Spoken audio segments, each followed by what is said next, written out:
Hello friends, आपका जेके study 99 में स्वागत है।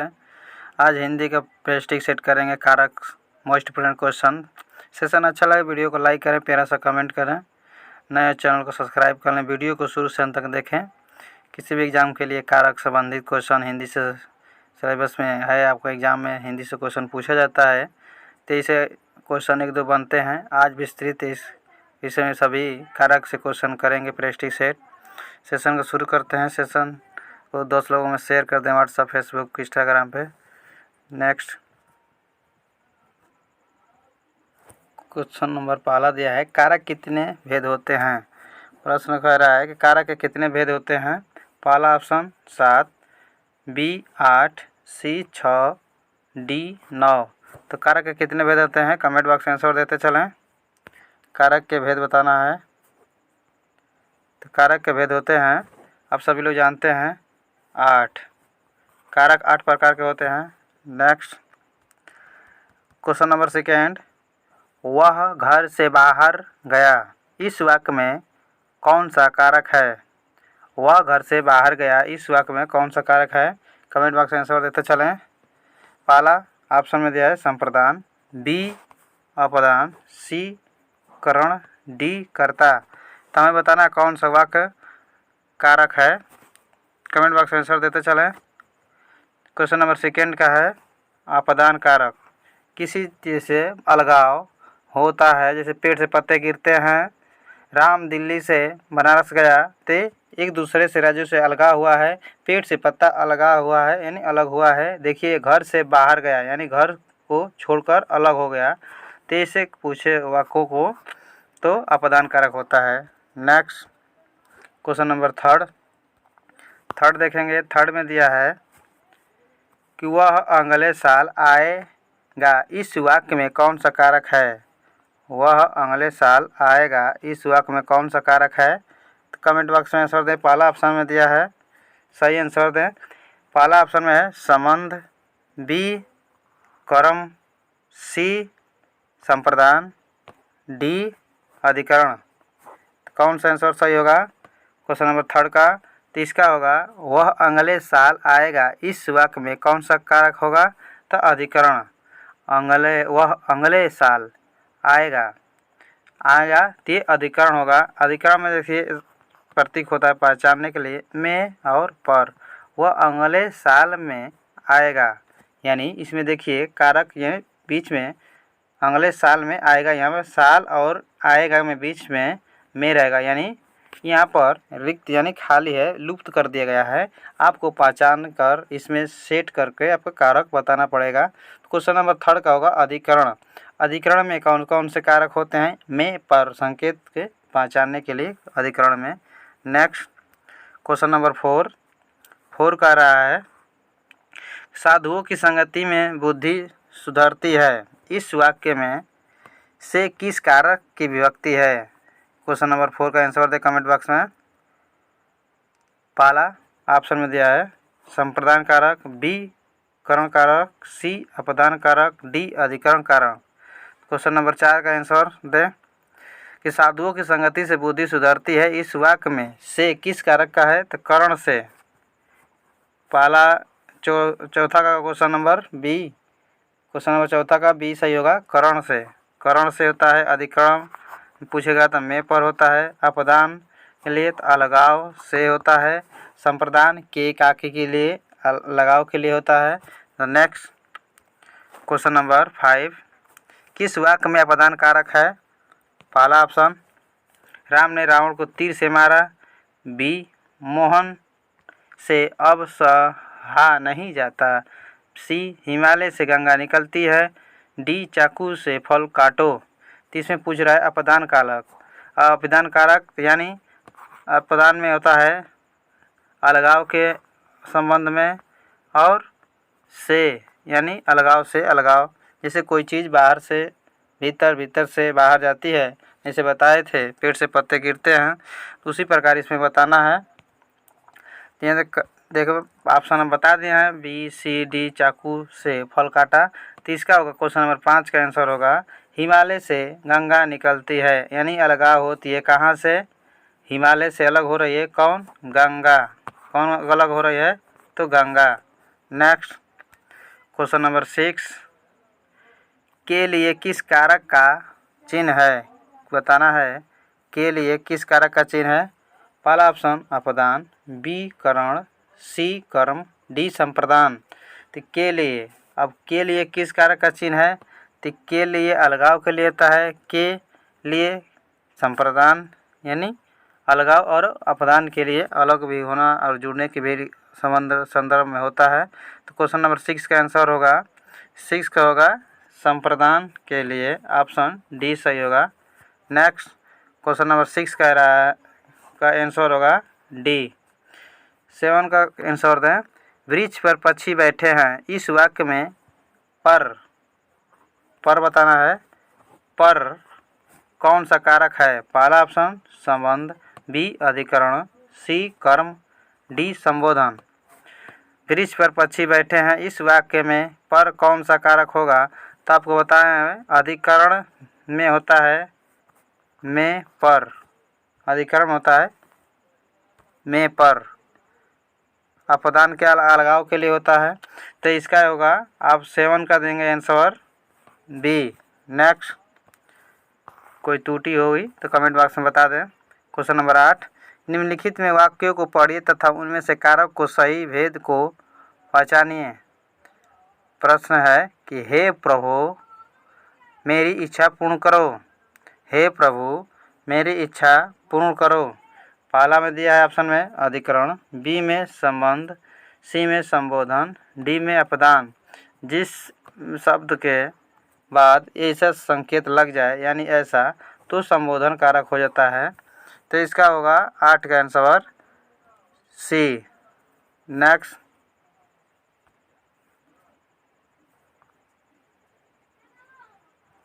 क्वेश्चन नंबर 9 राम ने लता को अपनी कलम दे दी, इस वाक्य में को किस कारक का चिन्ह है? तब बताना है इस वाक्य में को कौन सा कारक विभक्ति को प्रदर्शित करता है। तो 4 ऑप्शन दिए हैं, पहला में संप्रदान, बी में कर्म, सी में करण, डी में अपदान। कर्ता ने कर्म को कौन सा हो रहा है? कर्म को करण से, अपदान अलगाव के लिए, संप्रदान के लिए आप सभी 8 कारक को याद कर चुके होंगे। तो 9 का होगा कौन सा है? देखिए इस वाक्य में समझना है, राम ने लता को अपनी कलम दी यानी लगाव के लिए संप्रदान कारक होगा। ये देखिए संप्रदान कारक होगा, जैसे राजा ने भिखारी को कंबल दिया, ऐसे शब्द पूछे हैं तो होगा संप्रदान कारक। 9 का पहला आंसर होगा। नेक्स्ट क्वेश्चन नंबर 10 चरपाई पर भाई साहब बैठे हैं, चरपाई पर भाई साहब बैठे हैं, इस वाक्य में चरपाई में कौन सा कारक होगा? तो पहला ऑप्शन में दिया है अपदान, बी अधिकरण, सी करण, डी संबंध। चरपाई पर भाई साहब बैठे हैं, इस वाक्य में चरपाई में कौन सा कारक होगा? क्वेश्चन नंबर 10 का। तो इसका होगा क्वेश्चन नंबर 10 का आंसर चरपाई पर भाई साहब बैठे हैं, चरपाई में कौन सा कारक होगा? तो अधिकरण। चरपाई पर जैसे अधिकरण पर बताए थे में आता है, पर आता है, तो देखिए यहाँ पर लगा है तो होगा अधिकरण। नेक्स्ट क्वेश्चन नंबर 11 संबोधन कारक में कौन सी विभक्ति है? संबोधन कारक में कौन सी विभक्ति है? पहला ऑप्शन में द्वितीय, बी प्रथमा, सी तृतीय, डी चतुर्थीय। कमेंट बॉक्स में आंसर दें क्वेश्चन नंबर 11 का। क्वेश्चन नंबर 11 कमेंट बॉक्स में आंसर दें कौन सी विभक्ति होगी? 11 होगा प्रथमा। संबोधन कारक में कौन सी विभक्ति होती है? तो प्रथमा। नेक्स्ट क्वेश्चन नंबर यहाँ देखें 12 नंबर 12 का है उपयुक्त में ये बताना है। ये ऊपर जो ब्लैक से लिखा है इसको ध्यान से पढ़ें। यहाँ दिया है कि निम्न निर्देश में निम्नलिखित पंक्ति के संबंध में प्रश्न संख्या 12 से 14 के उत्तर दिए हैं। दीजिए। प्रश्न है राहुल के भाई ने प्रथम पुरस्कार प्राप्त किया, तो उपरोक्त वाक्य में कर्ता कौन सा है? इसमें से छांटना है आपको।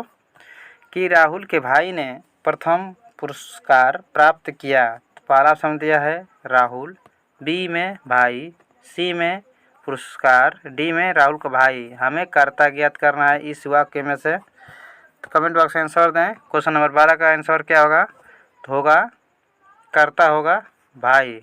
Option B. कौन कर रहा है? तो भाई कर रहा है, राहुल के भाई। राहुल के भाई कौन कर रहा है? राहुल के भाई प्रथम पुरस्कार प्राप्त किए। नेक्स्ट क्वेश्चन नंबर 13, उपर्युक्त वाक्य में क्रिया है। पहला ऑप्शन के, बी ने, सी प्राप्त किया, डी प्रथम। यानी इस वाक्य में क्रिया बताना है, कौन सा होगा? तो क्वेश्चन नंबर 13 का आप सब लोग समझते हैं, प्राप्त करना, ग्रहण करना, ये सभी क्या है? क्रिया है। तो 13 का ऑप्शन होगा सी सही। नेक्स्ट क्वेश्चन नंबर 14, उपरोक्त वाक्य में कर्म है। तो कर्म बताना है क्वेश्चन नंबर 14 का, कर्म बताना है। क्वेश्चन नंबर 14 का होगा, पहला ऑप्शन में दिया है राहुल, बी दिया है प्रथम, सी दिया है भाई, डी दिया है प्रथम पुरस्कार। तो आपको बताना है कर्म, इसमें से कौन सा होगा क्वेश्चन नंबर 14 का? तो होगा इसका प्रथम पुरस्कार, एक कर्म होगा। क्वेश्चन नंबर 15, मैं कलम से लिखता हूँ, इस वाक्य में रेखांकित पद में कौन सा कारक है? मैं कलम से, जो रेखा किया गया है ये लिख रहा है, रेखांकित पद बताना है कि कलम से लिखता हूँ, मैं कलम से लिखता हूँ। तो कौन सा कारक होगा? पहला ऑप्शन करण कारक, बी अधिकरण, सी कर्म, डी अपदान। तो मैं कलम से, कर्ता ने कर्म को करण से संप्रदान के लिए ऐसे होता है, ये सभी याद किए होंगे, संबोधन का संकेत होता है। तो इसको बताना है कलम से। तो से यानी से किस में आता है? तो आता है करण से, ये ऑप्शन पहला सही होगा, करण से। नेक्स्ट क्वेश्चन नंबर 16 कह रहा है, क्वेश्चन नंबर 16 कि सैनिकों ने देश की रक्षा के लिए बलिदान दिया। सैनिकों ने देश के लिए रक्षा के लिए बलिदान दिया। रेखांकित पद में कौन सा कारक है? पहला अपदान, बी करण, सी संप्रदान, डी संबंध। तो सैनिकों ने देश की रक्षा के लिए बलिदान दिया है, रेखांकित पद में कौन सा कारक है? आप कमेंट बॉक्स में दे सकते हैं आंसर। सिर्फ इसमें बताना है, जो रेखा खींचा गया है तो रक्षा के लिए बलिदान दिया, तो बताना है कौन सा होगा कारक। तो क्वेश्चन नंबर 16 का होगा संप्रदान के लिए, यानी लगाव किससे हो रहा है? अगर संप्रदान के लिए बलिदान दिया यानी अपने देश के लगाव के लिए सैनिकों ने अपना आहुति यानी बलिदान दिया, तो संप्रदान कारक होगा। अगर अलग होते अपने देश से तो अपदान कारक होता, लेकिन ये लगाव के लिए है, तो ऑप्शन होगा सी, 16 का सी संप्रदान कारक। नेक्स्ट 17, क्वेश्चन नंबर 17, राजा ने गरीबों को कंबल दिया, रेखांकित पद में कौन सा कारक है? तो यहाँ पर ध्यान से देखें, यहाँ पर रेखांकित किया है, सिर्फ कंबल को बताना है कौन सा कारक होगा। पहला अधिकरण, बी अपदान, सी संप्रदान, डी कर्म। तो कमेंट बॉक्स में आंसर दें। सिर्फ कंबल को रेखांकित किया है, यहाँ पर पूछ रहा है कौन सा कारक होगा। तो क्वेश्चन नंबर 17 का आंसर होगा डी कर्म कारक। ध्यान दें, इसका होगा कर्म कारक, ऑप्शन डी। सिर्फ कंबल को नहीं पूछा है, कर्ता ने कर्म को, तो देखिए यहाँ पर लगा है को, कंबल को, तो कर्म कारक होगा। क्वेश्चन नंबर 18, दान। क्वेश्चन नंबर 18, दान के अर्थ में कौन सी विभक्ति होगी? दान के अर्थ में कौन सी विभक्ति होगी? पहला ऑप्शन प्रथमा, बी द्वितीय, सी पंचमीय, डी चतुर्थीय। तो क्वेश्चन नंबर 18 का आंसर होगा चतुर्थीय। दान के अर्थ में कौन सी विभक्ति होगी? तो चतुर्थीय। नेक्स्ट क्वेश्चन नंबर 19, संबोधन का चिन्ह होता है। संबोधन का चिन्ह होता है, तो एक ऐसा होता है, तो होता है संबोधन का संकेत ऐसा होता है, ऑप्शन सी होगा सही।